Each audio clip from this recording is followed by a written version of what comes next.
Impact of political and economical instability on real estate. Is it time to sell or purchase? And the key factors to observe for real estate investment. आज इन सारे issues पर हम जानेंगे एक expert opinion. So stay tuned.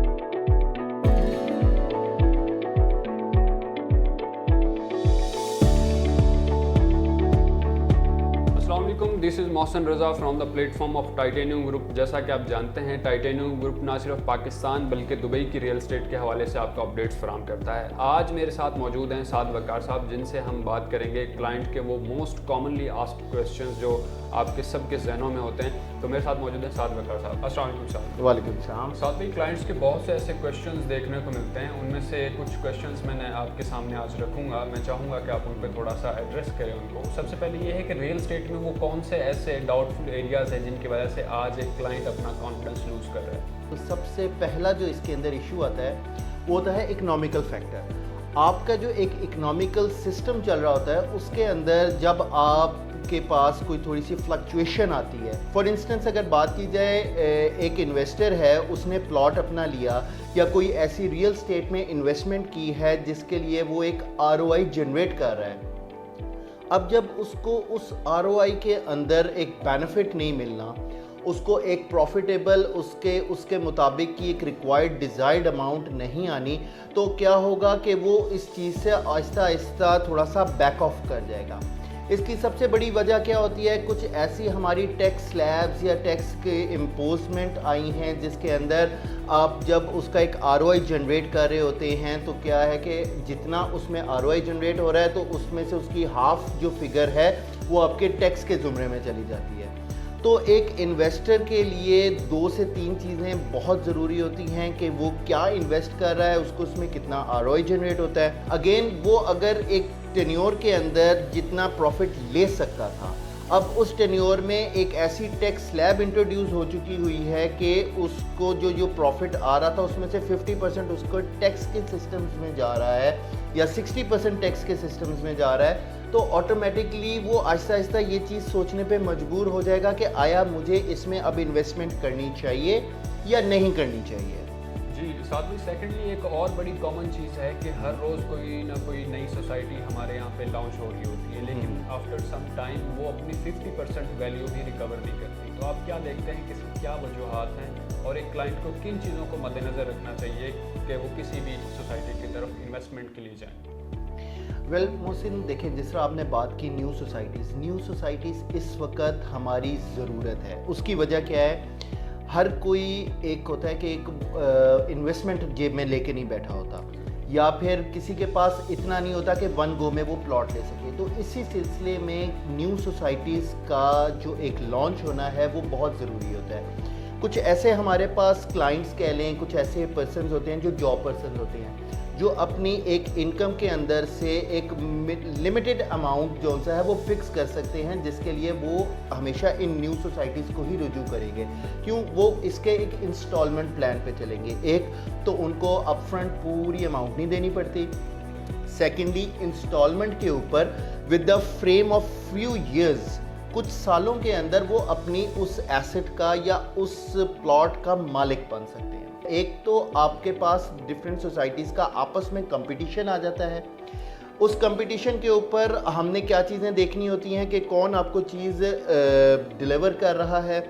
वो again competition में ऐसा payment plan निकालते हैं जो कि एक एंड यूज़र के लिए बड़ा बेनिफिशियल हो जाता है. मिनिमम से मिनिमम इंस्टॉलमेंट, मिनिमम से मिनिमम बुकिंग और एक फ्लेक्सिबल पेमेंट ईयर प्लान बन जाता है. सबसे पहले जो चीज़ देखनी होती है वो होता है डेवलपर. कोई भी न्यू सोसाइटी लॉन्च हो रही है तो ऑटोमेटिकली उसके पीछे जो डेवलपर होगा उसकी हिस्ट्री, उसके प्रीवियस प्रोजेक्ट्स बहुत ज़्यादा मैटर करते हैं. अगेन वो अपनी इस चीज़ों को आपके साथ उन्होंने कैटेगराइज दिया है कि हमने जी 1.5 साल के बाद फॉर एग्जांपल बैलेटिंग देनी है, हमने 3 साल के बाद या 2.5 साल के बाद इसके डेवलपमेंट का काम शुरू करना है, at the end of 4th year हम इसकी पोजेशन दे देंगे. सो ये तीनों चीज़ें बहुत ज़रूरी हैं कि अगर वो एक चीज़ को कमिट कर रहे हैं उस कमिटमेंट को वो कितने एंड तक फुलफ़िल कर पा रहे हैं. क्योंकि देखें जी, डेवलपमेंट जूं जूं होएगी, ठीक है, अगेन जितनी डेवलपमेंट होएगी उसके मुताबिक आपकी उस सोसाइटी का उस चीज़ की वैल्यू जो सी है वो इंक्रीज होती जाएगी। अगेन ये सब चीज़ें होंगी तो आप उसके अंदर फर्दर एक ROI भी जनरेट कर सकते हैं। तो नाजरीन, जैसा कि साद भाई ने बताया कि किसी भी डेवलपर की ऑथेंटिसिटी और उसकी डेवलपमेंट्स को देख के कि कितना अरसा में वो कितनी डेवलपमेंट्स करता है, और इस तरह की कुछ चीज़ों को आप एनालाइज करके या ऑब्जर्व करके आप ये फैसला कर सकते हैं कि आपको किस सोसाइटी में इन्वेस्टमेंट करनी चाहिए। साथ में ये एक बड़ा क्रिटिकल क्वेश्चन है कि क्या आज भी पाकिस्तान की जो रियल एस्टेट है वो पाकिस्तान की बेस्ट इन्वेस्टमेंट ऑप्शन है? एक बेस्ट इन्वेस्टर या एक अच्छा बिजनेसमैन कब इन्वेस्ट करता है किसी चीज़ में? वो उस वक्त इन्वेस्ट करता है जबकि वो चीज़ अपने प्रॉपर एक डाउनफॉल के ऊपर होती है, यानी कि एक मिनिमम रेट के ऊपर गई होती है। जिस तरह फॉर एग्जांपल अगर हम बात करते हैं किसी भी आप कंपनी के शेयर्स खरीदते हैं, आप शेयर्स तब खरीदते हैं जब उनकी वैल्यू डाउन हुई होती है। इसी तरह ही रियल एस्टेट भी इस वक्त इसी तरह की सिचुएशन के अंदर मौजूद है।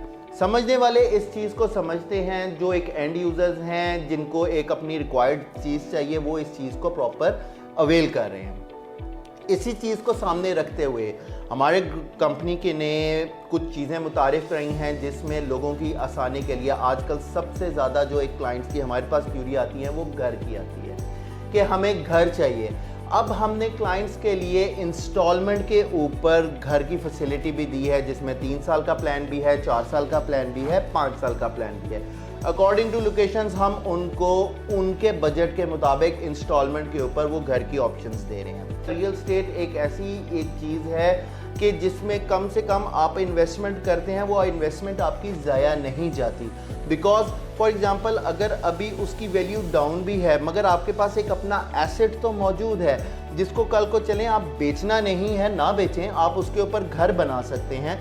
आपके पास एक पीस ऑफ लैंड है जिसको आप किसी भी एक रिक्वायरमेंट के लिए यूटिलाइज कर सकते हैं। सो इसको सिर्फ समझने की देर है कि इस वक्त मार्केट ट्रेंड या आपकी एक इकोनॉमिकल सिचुएशन की वजह से जो अप्स एंड डाउन्स आए हुए हैं उस वजह से इसको जो भी हम एक डिले या इमीडिएट जौन सी भी हम सेल और परचेज करना चाहते हैं वो हम इसमें कर सकते हैं। तो नाजरीन, रियल एस्टेट पाकिस्तान में हमेशा ही एक बेस्ट ऑप्शन है इन्वेस्टमेंट के हवाले से, और जैसे किसी ने कहा है कि जब सब बेच रहे हों तो ख़रीदो और जब सब खरीद रहे हैं तो बेचो।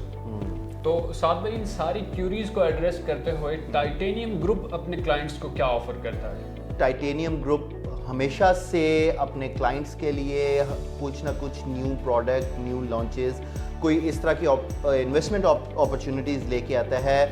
सो इसी वजह से हमने इस वक्त जो इस्लामाबाद बहरिया फ़ेज़ 8 के अंदर मेन जो कमर्शियल हब आ रही है उसके अंदर हमने एक बहुत ह्यूज प्रोजेक्ट जो कि 6 कनाल पर मुश्तमिल है, जिसके अंदर हमारे 3 टावर्स बन रहे हैं। उसको पहले टावर 70 से 75% हम उसको सेल आउट कर चुके हैं, बल्कि हम उसकी अगर कंस्ट्रक्शन की बात करें तो इस वक्त हम उसके ग्राउंड लेवल तक भी पहुंच चुके हुए हैं और हम उसको एक बिफोर टाइम, हमारा जो टारगेट है कि हम उसको एक before time hand over process के अंदर लेके जाएंगे। उसके अंदर हमारे पास कुछ लिमिटेड ऑप्शंस मौजूद हैं जिसमें कुछ कमर्शियल एक्टिविटीज़ से रिलेटेड भी हैं, कुछ रेजिडेंशियल अपार्टमेंट से रिलेटेड भी हैं, प्लस उसके अंदर जो हमने एक नई चीज़ इंट्रोड्यूस की है वो होटल अपार्टमेंट्स की है। जैसा कि वो अमेनिटी और वो जगह ऐसी है जिधर एक व्यू का भी इफ़ेक्ट आएगा, वहाँ पे अमेनिटीज़ के अंदर आसपास हर किस्म का ब्रांड, हर किस्म की एक आपकी एक्टिविटी मौजूद है। वो आप ये कह सकते हैं कि लाहौर का जिस तरह MM आलम रोड है, एशिया का नंबर 1 कमर्शियल हब बनने जा रहा है। अब हमने उसके अंदर जो होटल अपार्टमेंट की ऑप्शन दिया है उसमें आप हमारे साथ ना सिर्फ अपनी एक एसेट की बुकिंग कर सकते हैं बल्कि इसके साथ साथ आप हमसे उसके अंदर एक बिज़नेस अपॉर्चुनिटी को भी अवेल कर सकते हैं।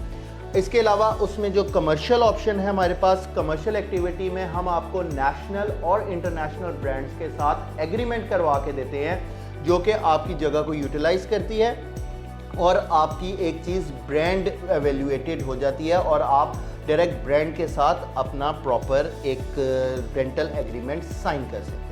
इसके साथ साथ हमने अगेन भूरबन के अंदर भी एक नया अपना प्रोजेक्ट लॉन्च करवाया है जिसको हम अभी प्री लॉन्च के ऊपर लेके आए थे। अब इस वक्त उसका कंस्ट्रक्शन का वर्क स्टार्ट हो चुका हुआ है। तो अगेन अब वो प्री लॉन्च से लॉन्च की सिचुएशन के ऊपर चला जाएगा। तो उसके अंदर still we have options to get bookings from you.